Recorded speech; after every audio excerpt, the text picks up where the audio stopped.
ꯅꯨꯡꯁꯤꯕꯤꯗꯨꯅ Manipur entertainment ꯆꯦꯅꯦꯜꯕꯨ subscribe ꯑꯃꯁꯨꯡ like ꯇꯧꯕꯤꯔꯝꯃꯨ꯫ ꯇꯥꯕꯤꯔꯤꯕ ꯈ꯭ꯋꯥꯏ ꯄꯨꯝꯅꯃꯛꯄꯨ ꯆꯦꯅꯦꯜ ꯑꯁꯤꯒꯤ ꯃꯥꯏꯀꯩꯗꯒꯤ ꯃꯌꯥꯝꯕꯨ ꯇꯔꯥꯝꯅ ꯑꯣꯛꯆꯔꯤ꯫ ꯉꯁꯤꯁꯨ ꯑꯩꯒꯤ ꯅꯨꯡꯁꯤꯖꯔꯕ ꯁꯕꯁꯀ꯭ꯔꯥꯏꯕꯔꯁꯤꯡꯅ ꯍꯥꯞꯄꯤꯔꯛꯄ ꯔꯤꯌꯦꯜ ꯍꯣꯔꯔ ꯁ꯭ꯇꯣꯔꯤ ꯑꯅꯧꯕ ꯑꯃꯃꯨꯛ ꯃꯌꯥꯝꯒꯤꯗꯃꯛꯇ ꯄꯨꯗꯨꯅ ꯂꯥꯛꯆꯔꯤ꯫ ꯋꯥꯔꯤ ꯑꯁꯤꯕꯨ ꯂꯥꯟꯊꯣꯛꯆꯔꯛꯄ ꯃꯇꯝꯗ ꯁꯣꯏꯈꯤ ꯂꯥꯟꯈꯤꯕ ꯌꯥꯎꯔꯕꯁꯨ ꯃꯌꯥꯝꯗ ꯉꯥꯛꯄꯤꯅꯕ ꯍꯥꯏꯖꯔꯤ꯫ ꯐꯔꯦ ꯑꯗꯨꯗꯤ ꯃꯌꯥꯝ ꯋꯥꯔꯤꯁꯤ ꯍꯧꯅꯕ ꯇꯧꯖꯔꯒꯦ꯫ ꯋꯥꯔꯤꯁꯤꯡ ꯑꯁꯤꯗꯒꯤ ꯆꯍꯤ 4-5ꯒꯤ ꯃꯃꯥꯡꯗ ꯂꯩꯀꯥꯏ ꯑꯁꯤꯗ ꯑꯁꯦꯡꯕ ꯊꯣꯛꯈꯤꯕ ꯊꯧꯗꯣꯛ ꯑꯃꯒꯤ ꯋꯥꯔꯤꯅꯤ꯫ ꯑꯩꯒꯤ ꯃꯤꯡꯁꯦ ꯔꯤꯆꯥꯔꯗꯁꯟ ꯀꯧꯏ, ꯑꯗꯨꯒ ꯑꯩꯁꯦ ꯏꯁꯥꯁꯨ ꯈꯔꯁꯨ ꯅꯣꯏ꯫ ꯏꯁꯥꯒꯤ ꯑꯣꯏꯅ ꯆꯥꯕ ꯊꯛꯄꯁꯤ ꯌꯥꯝꯅ ꯄꯥꯝꯖꯩ꯫ ꯅꯣꯡꯃꯒꯤ ꯆꯥꯛ ꯆꯥꯕ ꯃꯇꯝꯗ ꯊꯥꯎ ꯉꯧꯕ, ꯏꯟꯁꯥꯡ ꯃꯊꯦꯜ ꯂꯨꯀꯣꯏ ꯑꯃ ꯍꯦꯛ ꯌꯥꯎꯗꯕꯗ ꯅꯣꯡꯃꯒꯤ ꯑꯩꯅ ꯆꯥꯔꯤꯕ ꯆꯥꯛ ꯆꯔꯨꯛꯇꯨ ꯐꯅ ꯌꯥꯝꯅ ꯆꯥꯖꯔꯕꯁꯨ ꯄꯨꯛꯁꯦ ꯏꯊꯟ ꯊꯟꯗꯕꯒꯨꯝ ꯋꯥꯈꯜꯗ ꯀꯔꯤꯅꯣꯃ ꯍꯦꯛꯇ ꯐꯥꯎꯏ꯫ ꯑꯩꯁꯦ ꯁꯨꯝ ꯅꯣꯏꯈꯠꯂꯛ ꯌꯦꯡꯕꯗ ꯐꯤꯕꯝ ꯇꯥꯗꯕ ꯑꯃ ꯌꯥꯎꯔꯛꯈꯤ꯫ ꯃꯤꯅꯁꯨ ꯑꯩꯁꯦ ꯂꯝꯕꯦꯟ ꯁꯣꯔꯣꯛꯇ ꯊꯣꯔꯛꯄꯗ ꯂꯪꯅꯔꯛꯄ ꯑꯃꯗꯤ ꯑꯩꯒꯤ ꯏꯁꯥꯒꯤ ꯃꯤꯡꯁꯤ ꯑꯁꯦꯡꯕ ꯃꯤꯡꯁꯤ ꯀꯧꯔꯛꯇꯕ, ꯃꯤꯡ ꯑꯁꯤ ꯅꯣꯏ ꯀꯥꯏꯅ ꯍꯦꯛꯇ ꯀꯧꯔꯛꯄ, ꯃꯁꯤꯒꯨꯝꯕ ꯃꯇꯧ ꯀꯌꯥꯁꯤꯗ ꯑꯩꯁꯦ ꯊꯋꯥꯏꯁꯦ ꯁꯨꯝ ꯅꯨꯡꯉꯥꯏꯔꯛꯇꯕꯗꯒꯤ ꯌꯨꯝꯗꯒꯤ ꯃꯄꯥꯟ ꯊꯣꯛꯇꯣꯏꯁꯤ ꯑꯩꯒꯤ ꯋꯥꯈꯜꯗ ꯏꯀꯥꯏꯕ ꯑꯃ ꯄꯣꯛꯂꯛꯈꯤ꯫ ꯑꯗꯨꯅ ꯍꯥꯟꯅ ꯈꯔ ꯃꯄꯥꯟ ꯊꯣꯛꯑꯝꯕꯗꯨ ꯌꯨꯝꯗ ꯁꯨꯝ ꯍꯤꯞꯆꯟ ꯇꯨꯝꯁꯜꯂꯒ ꯂꯩꯕ ꯍꯧꯔꯝꯃꯤ꯫ ꯕꯕꯥ ꯏꯃꯥꯅꯗꯤ ꯃꯈꯣꯏꯅꯗꯤ ꯐꯅꯌꯥꯝꯗꯤ ꯍꯥꯏꯖꯩ, ꯍꯛꯆꯥꯡ ꯁꯥꯖꯦꯜ ꯇꯧ, ꯅꯣꯡꯃꯒꯤ ꯃꯅꯨꯡꯗ ꯋꯥꯀꯤꯡ ꯉꯥꯏꯍꯥꯛꯇ ꯑꯣꯏꯔꯒꯁꯨ ꯊꯣꯛꯎ ꯍꯥꯏꯗꯅ꯫ ꯑꯗꯨ ꯑꯩꯁꯨ ꯁꯨꯝ ꯇꯟꯈꯤꯗꯅ ꯃꯗꯨ ꯄꯨꯝꯕ ꯑꯩꯒꯤ ꯏꯁꯥꯗ ꯏꯇꯟ ꯇꯜꯂꯝꯃꯤ꯫ ꯑꯗꯨꯃꯥꯏꯅ ꯁꯨꯝ ꯑꯩꯁꯦ ꯃꯑꯣꯡ ꯃꯔꯤꯜ ꯑꯃ ꯇꯥꯔꯛꯇꯕꯗꯒꯤ ꯏꯃꯥꯅ ꯕꯕꯥꯒ ꯋꯥꯔꯤ ꯑꯃ ꯀꯨꯞꯅ ꯇꯥꯟꯅꯔꯕ ꯃꯇꯨꯡ ꯏꯃꯥꯒꯤ ꯃꯆꯦꯒꯤ ꯃꯆꯥꯅꯨꯄꯥ ꯑꯩꯈꯣꯏ ꯏꯃꯥꯕꯣꯛꯀꯤ ꯃꯆꯥꯅꯨꯄꯥ ꯑꯃ ꯑꯩꯒ ꯌꯨꯝ ꯑꯁꯤꯗ ꯂꯩꯃꯤꯟꯅꯅꯕ ꯊꯑꯣꯏꯅ ꯃꯈꯣꯏꯅ ꯀꯧꯔꯝꯃꯤ꯫ ꯑꯉꯥꯡ ꯑꯗꯨ ꯀꯧꯔꯒ ꯏꯕꯥꯅꯤꯁꯤ ꯅꯣꯡꯃꯒꯤ ꯃꯅꯨꯡꯗ ꯉꯥꯏꯍꯥꯛꯇ ꯑꯣꯏꯔꯒꯁꯨ ꯑꯁꯥꯏꯕ ꯋꯥꯀꯤꯡ ꯆꯥꯃꯤꯟꯅꯅꯕ ꯍꯥꯏꯗꯨꯅ ꯇꯧꯔꯤꯕꯖꯥꯠꯅꯤ꯫ ꯑꯉꯥꯡ ꯑꯗꯨꯁꯨ ꯂꯥꯛꯑꯕꯅꯤꯅ ꯃꯥꯅꯁꯨ ꯑꯩꯉꯣꯟꯗ "ꯏꯕꯥꯏ, ꯋꯥꯀꯤꯡ ꯆꯦꯜꯂꯁꯤ, ꯑꯗꯨꯒ ꯍꯣꯔꯦꯟ ꯍꯜꯂꯛꯄꯗ ꯏꯟꯁꯥꯡ ꯑꯍꯥꯎꯕ ꯑꯃ ꯂꯩꯔꯛꯁꯤ" ꯍꯥꯏꯗꯅ ꯃꯥꯅ ꯑꯩꯁꯦ ꯐꯖꯅ ꯊꯦꯝꯂꯝꯃꯤ꯫ ꯁꯤꯡꯁꯨ ꯌꯥꯝꯅ ꯁꯤꯡꯉꯤ ꯑꯉꯥꯡꯗꯣ꯫ ꯋꯥꯀꯤꯡ ꯈꯛ ꯆꯠꯁꯤ ꯍꯥꯏꯔꯒꯗꯤ ꯑꯩꯅ ꯌꯥꯔꯛꯑꯔꯣꯏ ꯍꯥꯏꯗꯅ ꯍꯨꯃꯥꯡ ꯈꯔ ꯂꯧꯊꯣꯛꯑꯒ ꯍꯣꯔꯦꯟ ꯋꯥꯔꯛꯄꯒꯤꯗꯨꯗ ꯏꯟꯁꯥꯡ ꯑꯍꯥꯎꯕ ꯑꯃ ꯆꯥꯁꯤ ꯍꯥꯏꯗꯅ ꯃꯥꯅ ꯑꯩꯁꯦ ꯐꯖꯅ ꯊꯦꯝꯂꯝꯃꯤ꯫ ꯑꯉꯥꯡ ꯑꯗꯨꯅ ꯑꯩꯒꯤ ꯃꯤꯡꯁꯦ ꯀꯌꯥ ꯀꯧꯗꯦ, ꯏꯕꯥꯏ ꯍꯥꯏꯗꯅ ꯑꯗꯨꯝ ꯀꯧꯏ꯫ ꯑꯗꯨꯃꯥꯏꯅ ꯃꯥꯒ ꯑꯩꯒꯁꯦ ꯁꯨꯝ ꯋꯥꯀꯤꯡ ꯆꯠꯃꯤꯟꯅꯔꯛꯄꯗꯒꯤ ꯑꯩꯁꯨ ꯏꯁꯥꯗ ꯑꯍꯣꯡꯕ ꯑꯃ ꯂꯥꯛꯑꯝꯃꯤ꯫ ꯋꯦꯠꯀꯥꯁꯦ ꯈꯤꯇꯪ ꯍꯟꯊꯔꯛꯄꯗꯒꯤ ꯏꯁꯥ ꯏꯇꯣꯝꯇ ꯆꯥꯕ ꯊꯛꯄ ꯈꯛ ꯆꯥꯕ ꯉꯝꯖꯔꯛꯈꯤ꯫ ꯅꯨꯃꯤꯠꯇꯨꯗ ꯏꯕꯥꯅꯤꯁꯦ ꯁꯨꯝ ꯋꯥꯀꯤꯡ ꯆꯦꯜꯂꯨꯔꯒ ꯌꯨꯝꯗ ꯍꯜꯂꯛꯄꯗ ꯋꯥꯈꯜ ꯆꯣꯏꯔꯕ ꯅꯨꯄꯤ, ꯃꯇꯝ ꯄꯨꯝꯕꯗ ꯖꯒꯣꯏꯗ ꯁꯥꯔꯒ ꯂꯩꯕ ꯅꯨꯄꯤ ꯑꯃ ꯊꯦꯡꯅꯔꯝꯃꯤ꯫ ꯍꯧꯖꯤꯛꯀꯤ ꯅꯨꯄꯤꯁꯦ ꯑꯩꯈꯣꯏ ꯂꯩꯀꯥꯏꯗꯒꯤꯅꯤ꯫ ꯑꯗꯨ ꯃꯈꯣꯏꯅ ꯈꯪꯉꯛꯄꯗꯒꯤ ꯑꯗꯨꯃꯥꯏꯅ ꯑꯗꯨꯝ ꯇꯧꯔꯒ ꯂꯩꯔꯝꯃꯤ ꯍꯧꯖꯤꯛꯀꯤ ꯅꯨꯄꯤꯁꯤ꯫ ꯑꯗꯨꯒ ꯏꯃꯨꯡ ꯃꯅꯨꯡꯒꯤ ꯃꯤꯁꯨ ꯂꯣꯏꯅ ꯂꯩꯔꯤꯕꯅꯤ ꯃꯥꯒꯤ꯫ ꯅꯨꯄꯤꯗꯨꯒꯤ ꯃꯕꯨꯡ ꯃꯧꯄ꯭ꯋꯥ ꯂꯣꯏꯅ ꯁꯨꯅ ꯂꯩ, ꯑꯗꯨꯒ ꯑꯄꯣꯛꯄꯤ ꯃꯃꯥꯗꯨꯗꯤ ꯂꯩꯈꯤꯗ꯭ꯔꯦ꯫ ꯃꯃꯥꯗꯨ ꯂꯩꯖꯔꯤꯉꯩꯗꯗꯤ ꯑꯗꯨꯝ ꯍꯧꯖꯤꯛꯀꯤ ꯅꯨꯄꯤꯁꯤ ꯑꯍꯟ ꯑꯣꯏꯔꯕ ꯃꯃꯥꯗꯨꯅ ꯑꯗꯨꯝ ꯁꯦꯟꯅꯕꯤꯔꯝꯕꯅꯤ꯫ ꯃꯃꯥꯗꯨꯅ ꯂꯩꯈꯤꯗꯕ ꯃꯇꯨꯡꯗꯩꯗꯤ ꯑꯗꯨꯝ ꯂꯩꯔꯛ ꯈꯨꯜꯂꯛꯇ ꯀꯣꯏꯆꯠ ꯆꯠꯄ ꯍꯦꯟꯒꯠꯂꯛꯈꯤ꯫ ꯃꯇꯧ ꯑꯁꯨꯝꯅ ꯍꯧꯖꯤꯛꯀꯤ ꯅꯨꯄꯤꯁꯤꯅ ꯑꯉꯥꯡꯗꯨꯒ ꯑꯩꯒꯅ ꯁꯨꯝ ꯋꯥꯀꯤꯡ ꯍꯜꯂꯛꯄꯗꯨꯗ ꯅꯍꯥꯟꯈꯩꯗꯤ ꯅꯤꯗꯕꯅꯤ, ꯅꯨꯃꯤꯠꯇꯨꯗꯤ ꯑꯩꯈꯣꯏꯗ ꯄꯩꯁꯥ ꯄꯤꯌꯨ ꯅꯤꯔꯛꯈꯤ꯫ ꯑꯩꯅꯁꯨ ꯑꯉꯥꯡ ꯑꯗꯨꯗ "ꯂꯥꯎ ꯇꯥꯁꯟꯅꯔꯨꯅꯨ, ꯑꯉꯥꯎꯕꯤꯅꯤ, ꯊꯩꯔꯒ ꯆꯠꯂꯨ" ꯍꯥꯏꯗꯅ ꯏꯕꯥꯅꯤꯁꯦ ꯇꯥꯁꯟꯅꯗꯅ ꯁꯨꯝ ꯂꯥꯛꯑꯝꯃꯤ꯫ ꯑꯗꯨꯕꯨ ꯑꯃꯨꯛꯀꯁꯨ ꯅꯨꯄꯤ ꯑꯗꯨꯅ ꯑꯩꯒꯤ ꯃꯤꯡꯒꯁꯤ ꯐꯖꯅ ꯈꯪꯉꯤ꯫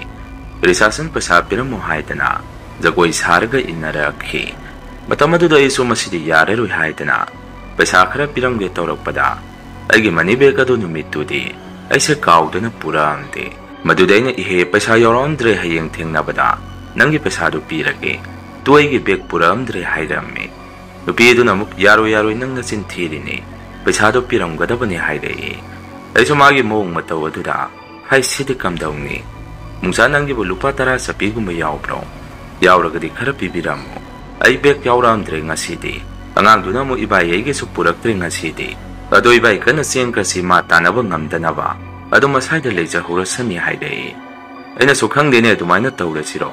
ꯍꯣꯏꯗ, ꯌꯥꯎꯔꯛꯇ꯭ꯔꯒꯕꯨ ꯀꯔꯤꯗꯤ ꯎꯄꯥꯏ ꯂꯩ, ꯄꯤꯗꯤ ꯌꯥꯝꯅ ꯄꯤꯅꯤꯡꯕꯅꯤ, ꯂꯥꯛꯑꯣ ꯑꯗꯨꯗꯤ ꯆꯦꯜꯂꯁꯤ" ꯍꯥꯏꯗꯅ ꯑꯉꯥꯡ ꯑꯗꯨꯒ ꯑꯩꯒ ꯃꯐꯝ ꯑꯗꯨꯗꯒꯤ ꯒꯣꯡ ꯆꯦꯜꯂꯛꯑꯝꯃꯤ꯫ ꯑꯉꯥꯎꯕꯤ ꯅꯨꯄꯤꯗꯨꯁꯨ ꯇꯞꯅ ꯆꯦꯜꯍꯧꯔꯒ ꯂꯩꯍꯧꯈꯤ꯫ ꯎꯆꯤꯟ ꯑꯉꯥꯡ ꯑꯗꯨꯒ ꯑꯩꯒꯁꯦ ꯌꯨꯝ ꯐꯥꯎꯗꯤ ꯌꯧꯔꯛꯈꯤ꯫ ꯌꯨꯝ ꯍꯦꯛ ꯌꯧꯕꯒ ꯏꯕꯥꯅꯤꯁꯦ ꯉꯥꯏꯍꯥꯛ ꯊꯧꯔꯤ ꯆꯣꯡꯉꯝꯃꯒ ꯏꯔꯨ ꯂꯨꯖꯅꯕ ꯇꯧꯔꯝꯃꯤ꯫ ꯑꯩꯁꯨ ꯃꯅꯨꯡꯗ ꯏꯔꯨ ꯂꯨꯖꯔꯤꯉꯩ ꯑꯉꯥꯡ ꯑꯗꯨꯅ "ꯏꯕꯥꯏ, ꯉꯁꯥꯏꯒꯤ ꯅꯨꯄꯤ ꯑꯃ ꯂꯝꯕꯦꯟꯗ ꯊꯦꯡꯅꯕꯗꯣ, ꯃꯗꯨ ꯌꯨꯝꯗ ꯌꯧꯁꯜꯂꯛꯑꯦ, ꯁꯨꯃꯥꯡꯗ ꯂꯦꯞꯄꯒ ꯂꯩꯔꯦ" ꯍꯥꯏꯔꯛꯏ꯫ ꯑꯩꯁꯨ ꯃꯗꯨꯗ ꯄꯨꯡꯉꯛ ꯍꯦꯛ ꯉꯛꯑꯝꯃꯤ꯫ ꯀꯩꯅꯣꯅꯦ, ꯃꯥꯒꯤꯗꯨꯗꯤ ꯃꯑꯣꯡ ꯑꯃꯅꯤꯅꯦ, "ꯕꯨꯡꯆꯥ, ꯆꯠꯂꯣ, ꯅꯪꯉꯣꯟꯗꯩꯔ ꯑꯩꯉꯣꯟꯗꯩꯔ ꯂꯨꯄꯥ 10 ꯄꯤꯕꯤꯈꯣ, aduga thuna salhankro hairame angang aduna so hoi aingonda gi pirage haidana lupa 10 do hujiki nupi sida pirame adumaina pesa do pirubadagi amukta mana khoi gi sumang sida phaba jagoi se kaida hairuni angakpane magi mong mataw asisu pesa pibadagi adum halakidre nupi adusu sumaina nupi du gi thawdo amakhakti khoi gi sida thoki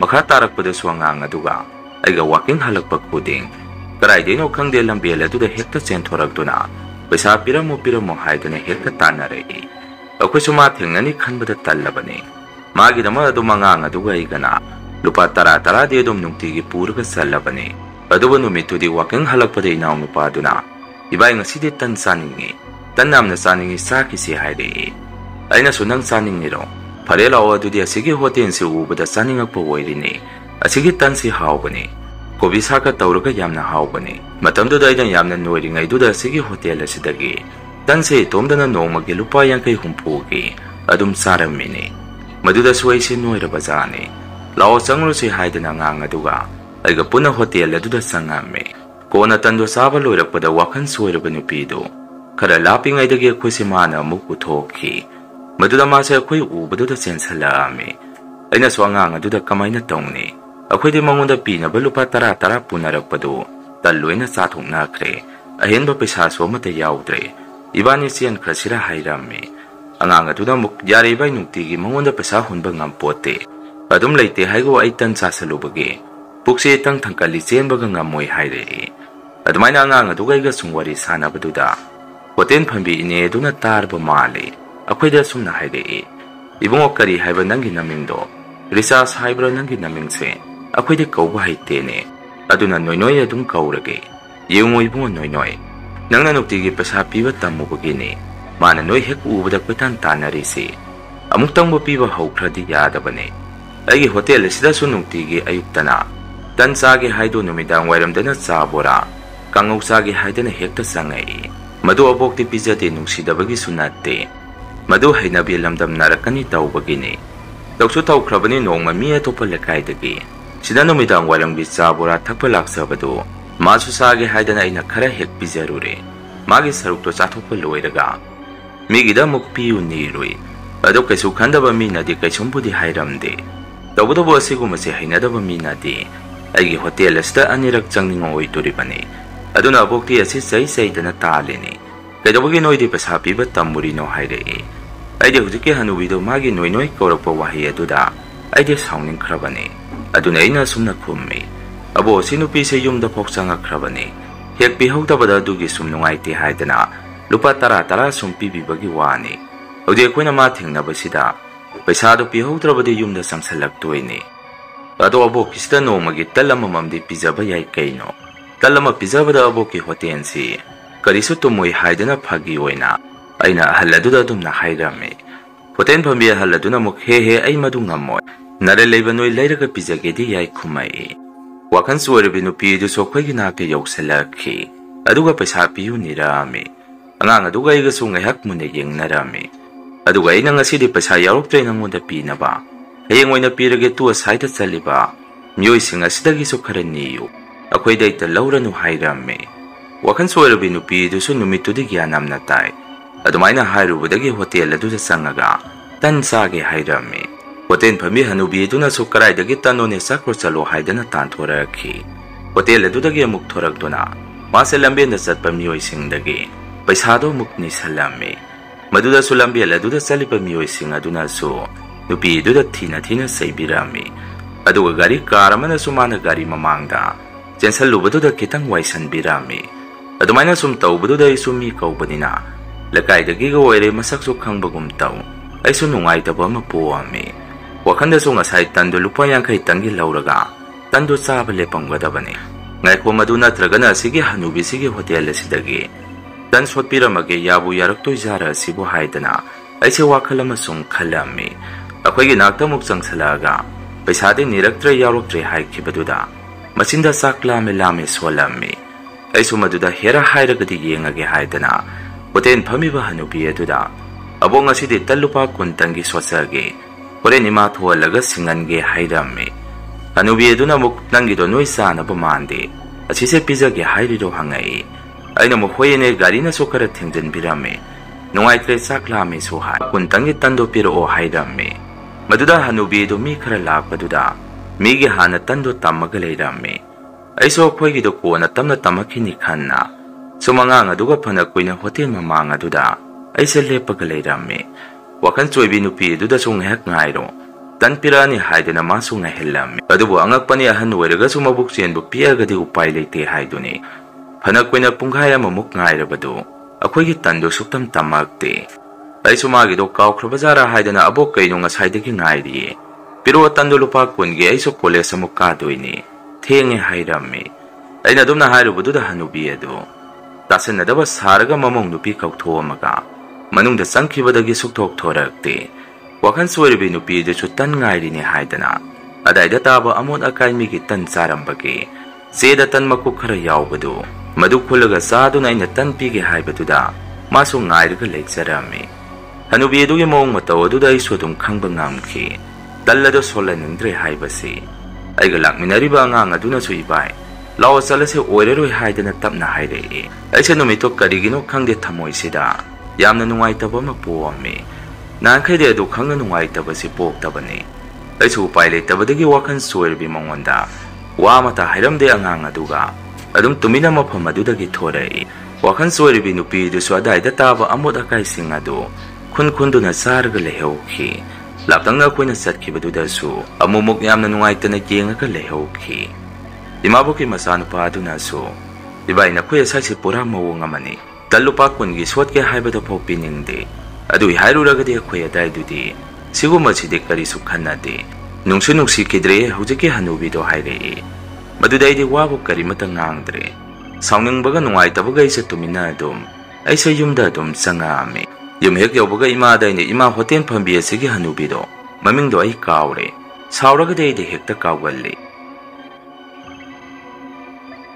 adugi hanubi do aduda imana paisa sandok padai mana soisia sailekai gi mini khangeni talupa kuntangi sotke hairubuda pirakte matam amada aina da magi hotel adudagi tancha bora leibada nomagi magi hotel do mi ate atopa sangaktraga su konaramni hanubi do aduda paisa kya leirigi hangamme ima soina dumna nungaitana hairakpaduda sauramme kainone ine sakigi hotel duro nangna talupa kungi sotke haibada yaraktri hairise adu noina kari hairuge aduga noisu paisa amata paihaudrabo hangai imabuki masanupa aduna amo inomsa warise yamna sangkre to sida sigi warise khanara ani hairamme imana mo aingondagi laukiba paisa dubudi loina kiba kuire adu iraga sumai gi sanupa ni khangini ayuk jalaga karigino hangusora hayo nabani talupa kya gi sabangamgani magi leiramba tansing adu ima loina leiraga purake nabani na bukai phau khongrai chalaga talladu sau ai tawruge haidana ima se yamna sauramme babana su kaidong narge haidana khogi nakta sangai madude imana ina tamba pawadu babada su tamamme maduda babana sumna khumai mi khulangkhang kawbada ngairam khine aduda sum tawbo oidine imai pe maduibo to hayang khaidi bungo waking sapada ipadagi paisa lawrga sallu ipa paisa pige haidana babadi isam samna khumai imana mo ado noibo paisa lupa mata paidana kaidawbagi sali none hangai aina mo ima tando bungsa gai gati sare akoi sigi maningomda leiba wakan soibido magi sum leibiramge tawbani hairamme imana muk yari he taning de di noina sana bagi malure adugi angaubi nupi dubi oire adu sokharadi henmallabani lambenda mi mata lapu uba yaroi pasade ni doida garina so thenge tawramba kungaya ma yaukrabani maso kama de helaba nupini mayungi midei pasado logo yadro mabung amasu leiri mopwa amasu leiri kesu ka hina waba imung sunate akuna tabada magi nomgi sak sarukti adum hapaga thammi hai mana sagira saruigera asibo imung manunga so phajan bangamdre mama du na hiklei khidabadagi asigi magi mong sidi yararoi aduga na khoi suni magi damakto hotel de kanana posona ge aidi hotel ge hanubi du thik tawge khalurabani aduga angaubi nupi digi oire yari ko taningdre nangso college ke exam lai kharanga na sani haibadai kari no loisalluro abung nangso yunggi mina muklaw haibane ngasi satkara hayeng satkara matauro sakte loirabani sang khakta ngairabani ado yen sang do mukta loisaluki ge hairamaga ima so manung da sangki babana soige nakta sanga ge ibungo kaisu ka hena nungaitaba khanjaluranu ngasina su loiba natri matang thengnabada nangna lebiningidu adum lebiramba yai ipa paisa pige nangi leitraga su haire aina soma hoi hoi baba doi irung talujarukige ado bung nang sunga si chatoi oiragadi parking pau ai nang thada biramage hairame imaboki masanu pa aduna amo ibai exaloida kai thabaku leidana ibai college dani do loisaluro aduga ibai karimata khaluranu mathang amuk thengnabada lebiramasi haire adumaina numito isu iru maithajaba tauraga sa khara saraga college da dum laame aija college da pada phone se silent mutta dum thanamme kona ina college ke exam loiraga mapanda thorakpada imaboki masanu pagi miskon si taragi mathakta leirame aisu maduda kaidorabasano haidina pakhallame mafa amada thoraktuna ina phone do mangonda hallaga muk taurame abung kaidobu yaurge phone yamna taurami dubu hangame angang aduda mu ibai ngasi yamna nungaitaba thaudo ma thoe aduge sum phone taurambani haide aina modu kaidoroke me hangame angang aduda mu ibai nakhoi lekagi wakhan soibi nupido asagi hotel mamang aduda gari na thina thomlamme yamna thina soba male mayamna hospital na pukhatkre ado hosuwai jaina taba pauda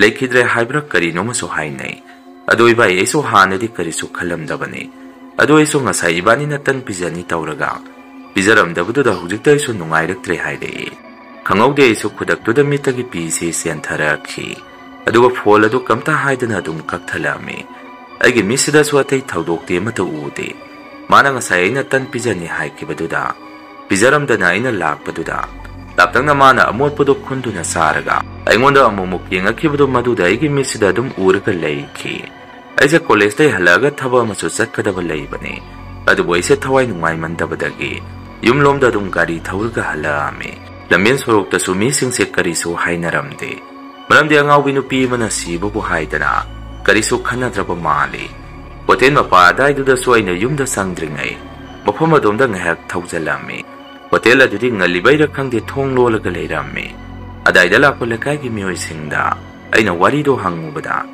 lekai mina ngasaina poloiba loikreda garina thomame sire haidaki masai yukmana lehuriba mapa aduda su aise nungaitana sum yenga leirame lekai mioi amatana sumana lekhidabaduda nungaite haibase kanamata sonaramde aiso adaida ngahak leiramaga yumda tumina thawai nungaitana gari se dum thaujalame imaboki masanupa adusu aigi iwongi tawaduda maso dum khangame aduna ingonda ibai lekhidre hai aiso nungaitadana ibai halakpa ngairamene haire aina mupungsai pawdoina tare khange adu ngahaktai pothage hairamaga aigi kada sangame aduga ise nungaita sum college ke dress ka hongtoktabi phamungde hipaga mai mapada phi ma thammaga aise sum kapame aduga ise ngahak tumthakiba khangaude adumaina ise sum wakhanda nungaitana khanjalaga tumthakibaga jesu khangde aigi mangsida wakhan soiraba nupidu urame mase amuk hingale haidena khoi sumangsida mase jagoi sarga lame aisu maduda nang hingabo aidi nang se sire haidena kapamine adu nang kari saninge ai ngasidi nang na saningba loina leibidoini haidena mangduda nupidu urame ngayaki matung imana ise tumba haudorakhi aduga ingonda kaidorogi namika adu ngaksang hek ngangadana nangi do kapiro kaidobaino hangai aduga imana mukule salubagi napi naron gado madu hongto hore numidang tumba yararoi kaidobagi tum salino hairamaga thoki aiso migap thorokpada mangniko khana mangoirambaduda nungaitabase thamoi sida tumadum hekkalakhi numidang waram tarakpagi duda angang aduna ibai ngayak walking thosi saipo haire madudaina apung ai karimata saningdre ngachidi thogum si hairame ngang aduna mo ibai hengke walking sapada ibani nungaiba mamadi khangaroi adoina sauningedi madugi hanubi aduni mana ngasai tando mata oiraga supiragati bijaramagadi khar suphagadabani haire aina mutose abung sigi wase aisu nangna sungwari do hogdoraga nungaitaba henkalai tose sarano dugi wari do hairame numitudage se saka mata saramde pamungda do maise leirame pungmapan tarapagi mata maduda imungi mi ataidi sak loina sanarga loina tumnakre aidi sum phone dei sei khara targa leirame adumaina sum leibaduda pungsu tamna taramathoi makhai mo tarakhiba su khangaude matamadu phoi sada tumning base supok pomde adumaina se sum leiringai duda mapanda sum ding mi ma jagoi sabagi mawongda kainoma sum maingonda phawrame Madura iso phuklong hawgalaga thoga yenguge tawrami. Kona pungsu baro tabaga manaram maduda kidana isa mukhana phamungda hipsalami. Aduga isa tumningdragasu tummage haidana phondo mon manakta thammaga tumthage tawrapasda amukasu mapanda kainoma sum leibagi mawongda panpan somgi mawongda makhada dukduk suba makolama aigi phamung adudagi tarai. Andakte so kaino sibo muktadi yenguge haidana mapandagi maido kapaga isi mapanda thorami. Adubu mapandadi karisu leiba uramde. Ngaga se aigi garida leiba adumda so haipet yangamaga amuk manungda sangaki tawrapasida haipet aina tungada mi ama lepaga airomda olaga munna yengaga leiramba ama aina leithorakpada haipet uhauki. Aisu maduda amuka hana kaino hujikidudi haidana makai adumda yengde yangsalubada handakte kanasu leiba uramde. Adumaina kariguma mong mataw ama tawrakpaduda aisu isada kitikirum tawba ama phawrakpadagi yum manungda hathu adu sangami. Imaboki masanupa adusu aigi kada puna tuminarasu magaiga phamung amamamda tuminai. Masu numitudi phamungda phammaga leirami. Aidi maubadudi isada pukhange khangami. Angang adunasu ibai kaidawrage tumba yadrabu hangai. Aina mo abung hojik mapanda karinoma tawre haidana thobani. Angang aduna mo kaidawri ino haise aisu mangda kiba khara ubadagi mikap thorabani. Aduda ibai so muk leiramdre ado kaidawri ino hangai. Aina mo abung aigi wakhanaradi khangde mapanda mi amana jagoi saba makhon tai aduga thunganda su mi ama lepaga lehobadamna uki adugini aina thoga yengori do hairami. Angang aduna mo as ibai nang su ngamdi ngami he adumaina tawraga hingi pung baro chapchana mapanda thoriba aidi ngamoibo ado ibai gi wakhanna su oiramba yaida sung wakhanda nungaitana khanjalaga tumsankibaduda ai phomangda kaino kiba ngakta uraktana hawgali sini ado tumase ibai haide aina mo hoise tumase nangsu tumjaro haidana numitudi so tumningda tumsalami noghe nganbaga ngang aduna ingonda ibai walking hack thosi lao haidana tumba hawdorei madudaina bungsa matam khradi walking thogumsi khara leiraga salase hairami. Angang aduna mo ado ibai aida sida kesu tawdana leibanina isa se ngayak thogdrabadi nungaite ai ngayaga saibuk thoki ge hairei. Aina mo hoe ado nang so alam na di salurano asai mate kama saluraga halo o hairami. Asumna angang ado di mati walking thoni haidana thoki angang ado na walking sat kibado halakri nga ima se dukan pok thoba jani maduga kariguma paw matarakpadagi imana masina kari no ngang dana sangai. Mana lekidaba mapa amadi lamjaw suroksida ngangi numita tamnabada karino matawre haine lambe na masakti ude hai khusaka dagoi sara sarga lekidaba koi rosni gi khunjen kholei khontokta haipet manana tumchatpa makhon tai haina howi. Ibungo nang su tumba hogolone saida ngrang nupiduna lekidaba duda kari no thoe haina re hogolo thenge haidana hogdora ki aisu imana dumna hairakpaduda ngarang hingi thodok tu ningsingna ki wakanda soise sumaina khalami. Ngarang hingai na mapandagi tarkiba makola dubo dasing na makmagi thawai do lai bazarani ado halaman na haina bada sikiba mi magi mathaw mangamde ba karma surat phiroi loidri phawdi kharadi dum tawi haina bani ado dumaina tawrazarani khalami. Imabuki masanupa aduna su aigi kada masu hapinga ping sensalaki aduga ingonde ibai paw matambige hujena thubada tarakpani. Ngarang du lamjok surokse yamna tamnai hai aksang di udabi khusaka pairaga chatpagi mawongda jagoi sarga chatpa mina ui hai aduga nupidugi mawong mataw mana lamben sorokta chalamba dumaina su makon moa yamna tai hainai adu ibai asibu chumduri bazaro hangai aina mubungsa imana su tamkre adumaina tawi hai aduma siba numitudana kanamata karimata hainade sikraba matung adumaina tawragana hawje lakai se wawa laungnari iba yaya khoige lekai se yai khangreda sengbra sengdabra ado phare so hawgalage hairami. Ngang aduna mo ibai aide sengera sengoigera mandi mal hemina hainarakpado ado ibai wakwa amana sumaina tawkhibasi kharadi dum tamnei haibane. Akoi lekai da so club maya da nupi ama thori yalaga sijalamdana tamnabada mafamadaido phana koina mi mata changba ngamnaramde ado kona de nupi duge soraka son khraga maibi tawraga lai kuram thokibadagi hawdikti karisu tawrakidre haire adumaina ngaha kangang aduga wari sanaramaba matung aiso college ta dum laami Numitugi numidangdo ako'y punasak sagi tawringay tuda.